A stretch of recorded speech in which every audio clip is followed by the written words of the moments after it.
ఎప్పుడైనా మనం గుళ్ళోకి వెళ్ళాక శ్రీమన్నారాయణ అనుగ్రహం కావాలంటే ముందుగా ఆదిశేషుడికి నమస్కరించాలి.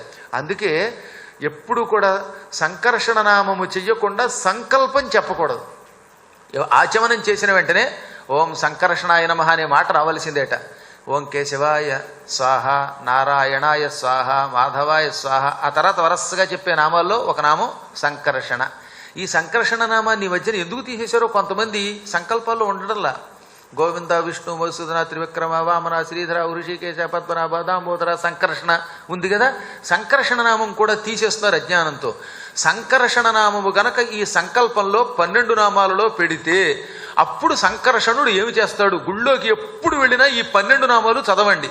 ఆచమనం చేస్తున్నప్పుడు ఈ నామాలను చదవండి.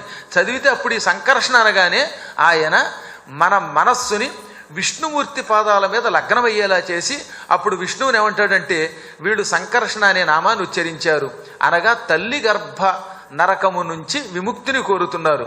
ఈ జన్మలో కాకపోతే కనీసం వచ్చే జన్మలోనో ఆ జన్మలోనో ఇంకో జన్మలోనో వీళ్ళకి గర్భ నరక విముక్తి కలగజేయి స్వామి అని రికమెండేషన్ ఇచ్చి మనల్ని అనుగ్రహిస్తాడు. అందువల్ల ఎప్పుడు గుళ్ళోకి వెళ్ళినా తప్పక సంకల్పం చెప్పుకోండి. అందుకని సంకల్పరహితంబునైన జపములెల్లా హాని పొందు.